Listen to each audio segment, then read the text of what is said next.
दोस्तों इस बार आपका एनएमएमएस एग्जाम में सिलेक्शन पक्का है, क्योंकि मैं आपको एग्जाम तक प्रॉपर तरीके से गाइड करने वाला हूं और मैं आपको एग्जाम से पहले ऐसी ट्रिक्स बताने वाला हूं जिससे आप इस एग्जाम को आसानी से पास कर सकते हैं। दोस्तों आज की इस वीडियो में मैं आपको मैथ का चैप्टर नंबर 3 करवाने वाला हूं। अगर आपने पिछली क्लासेज नहीं देखी तो उनका लिंक आपको आई बटन और डिस्क्रिप्शन में मिल जाएगा, जहां से आप उन क्लासेज को देख सकते हैं। तो चलिए आज की इस वीडियो को शुरू करते हैं। इस चैप्टर का नाम है दशमलव भिन्न।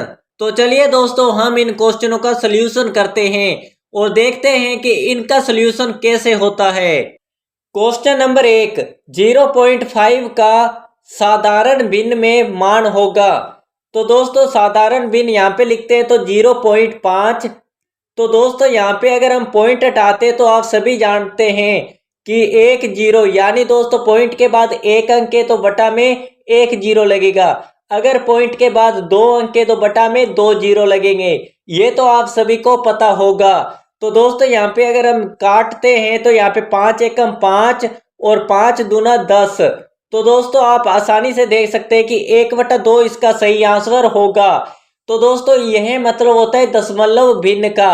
तो दोस्तों चलिए हम आगे क्वेश्चन करते हैं अलग अलग टाइप के, ताकि आपको पूरा कॉन्सेप्ट क्लियर हो जाए। तो चलिए नेक्स्ट क्वेश्चन ट्राई करते हैं। आप भी वीडियो को पॉज कर ट्राई कीजिए ताकि आपकी प्रैक्टिस हो। क्वेश्चन नंबर 2, 2518 सेंटीमीटर को मीटर में बदलिए। तो दोस्तों मीटर में बदलने के लिए 100 का भाग देते हैं। तो सिंपली हम दोस्तों यहाँ पे 2518 हैं, तो दोस्तों इसमें हम 100 का भाग देते हैं। तो दोस्तों अगर नीचे 2 जीरो है तो उसका अगर हम सॉल्यूशन करेंगे तो 2 अंक बाद पॉइंट लगेगा। जैसे दोस्तों अगर यहाँ पे दोस्तों 2518 हैं, अगर नीचे 2 जीरो है तो 2 अंक छोड़कर हम पॉइंट लगाएंगे।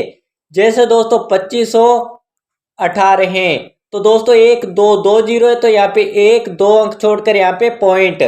तो दोस्तों आप देख सकते हैं कि ऑप्शन नंबर 2 आपका सही आंसर होगा। तो सिंपली अगर नीचे 2 जीरो है तो ऊपर 2 अंक छोड़कर पॉइंट। अगर ऊपर 2 अंक छोड़कर पॉइंट दिया है तो नीचे 2 जीरो लगेगी। सिंपली यही कॉन्सेप्ट हम पूरी क्लास में करने वाले हैं। तो चलिए नेक्स्ट क्वेश्चन को करते हैं।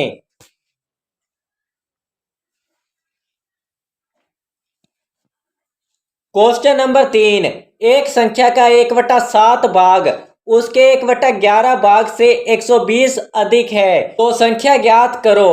तो दोस्तों यहाँ पे 1/7 माइनस उससे अधिक है 1/11, कितना अधिक है दोस्तों, बराबर 120। तो दोस्तों हम 7 और 11 का ले से लेते हैं तो आता है 77। और दोस्तों अगर हम 7 का 77 में भाग देते हैं तो क्या आता है 11, गुणा में ऊपर वाली संख्या 1 माइनस 11 का हम 77 में भाग देते तो आता है 7, ऊपर वाली संख्या गुणा में 1 और बराबर में 120। तो दोस्तों मैं अब इसको इरेज करने वाला हूं, तो आप इसे नोट कर लीजिए। तो दोस्तों हमारे पास बचा था 11 इंटू 1, फिर माइनस 7 इंटू 1 और यहाँ पे दोस्तों बटा में 77 और बराबर में था 120। तो दोस्तों हम अब इसको दूसरी साइड लेकर जाएंगे। तो दोस्तों यहाँ पे 120 और दोस्तों 77 इधर भाग में तो उधर गुणा में 77 और दोस्तों ये नीचे की साइड आ जाएगा इसके। तो दोस्तों 11 फिर माइनस 7। तो दोस्तों आगे हम करते हैं तो 120 फिर इंटू 77 और बटा में दोस्तों 4। तो दोस्तों मैं अब इसको इस साइड कर रहा हूं। दोस्तों 120 को 77 के साथ गुणा करते तो आता है 9240। तो दोस्तों बटा में भाग किसका देंगे हम 4 का।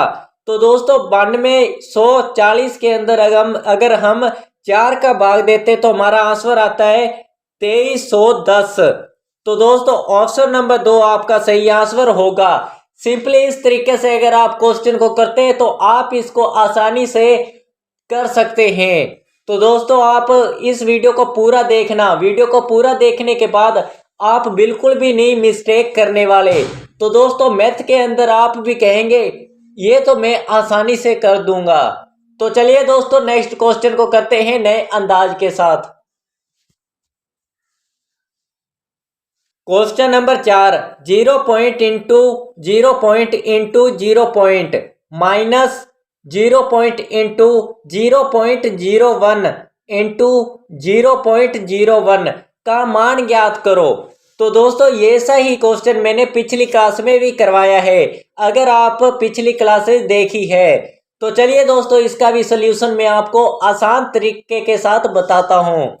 तो दोस्तों सिंपली आपको क्या करना है कि पॉइंट के बाद अंक गिनने हैं। जैसे दोस्तों इस पॉइंट के बाद कितने अंक है, 1, और इस पॉइंट के बाद कितने अंक है, 1, और इस पॉइंट के बाद कितने अंक है, 1। तो दोस्तों माइनस तक हमने गिने हैं, तो हमारे पास कितने आते हैं, 3 अंक। तो पॉइंट के बाद 3 अंक आते हैं टोटल। ध्यान से देखना दोस्तों वीडियो, अगर आपका ध्यान इस पर थोड़ा या भी चूका तो यह क्वेश्चन आपके बिल्कुल भी समझ में नहीं आएगा। दोस्तों अब सिंपली इनको गुणा करते हैं। ए को 1 के साथ गुणा किया तो 1, और ए को 1 के साथ गुणा किया तो 1। तो दोस्तों 1 आ चुका है, और अब यहाँ पे 3 अंक बाद सिंपली पॉइंट लगाना है। तो दोस्तों 1, 2 और 3 सिंपली यहाँ पे हम पॉइंट लगाएंगे। तो दोस्तों फिर माइनस का निशान। फर्स्ट स्टेप हमारा कंप्लीट हो चुका है। सिंपली यही स्टेप हमने सेकंड में करना है। जैसे दोस्तों यहाँ पे पॉइंट के बाद कितना है, 1, और यहाँ पे पॉइंट के बाद कितने अंक है, 2, 1, 2। तो दोस्तों यहाँ पे पॉइंट के बाद कितने अंक है, 2, 1 और 2। तो दोस्तों टोटल कितने होते हैं, 5 अंक।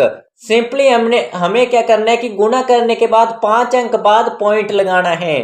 तो दोस्तों सिंपली यहाँ पे 1 को 1 से गुणा किया तो 1, 1 को 1 से गुणा किया तो 1, और यहाँ पे 5 अंक 1, 2, 3, 4 और 5।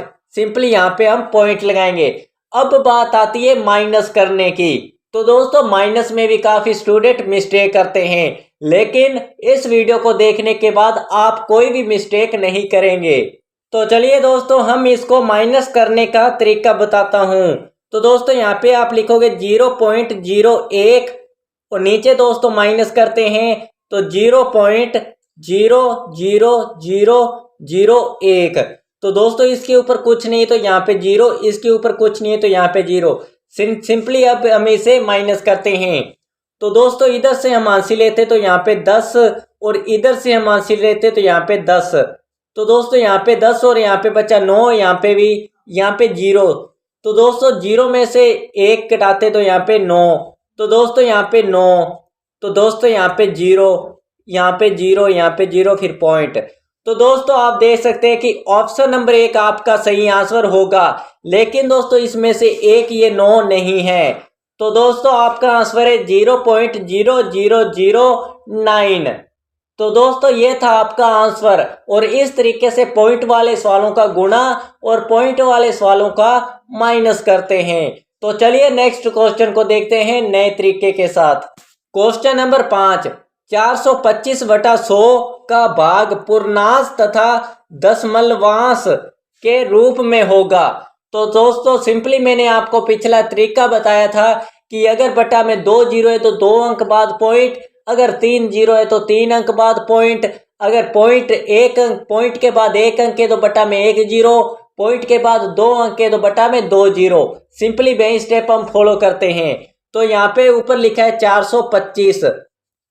तो दोस्तों यहाँ पे कितने अंक के नीचे 2 जीरो हैं, तो सिंपली 2 जीरो बाद 2 अंक बाद पॉइंट लगाना है। तो यहाँ पे 1 और 2 अंक बाद यहाँ पे पॉइंट। तो ऑप्शन नंबर 2 आपका सही आंसर होगा। काफी सरल तरीके से मैं आपको बताने वाला हूं, इन छोटी छोटी चीजों से ही आपका एग्जाम पास होगा।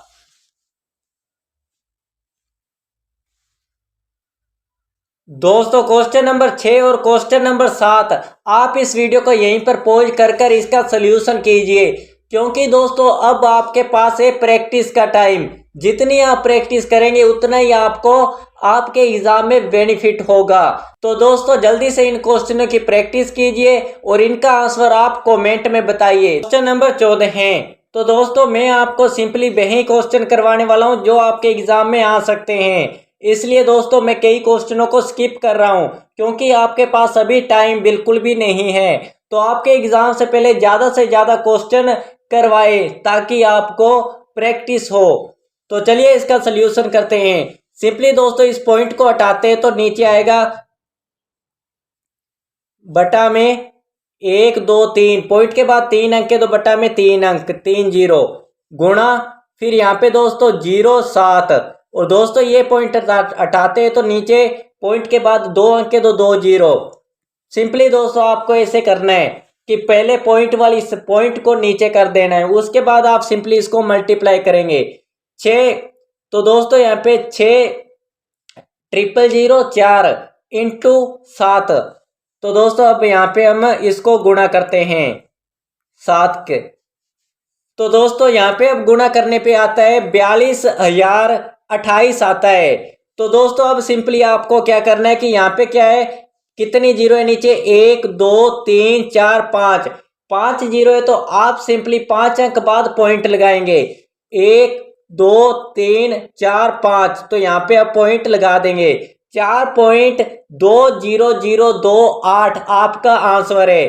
तो दोस्तों ऑप्शन नंबर 1 आपका सही आंसर होगा।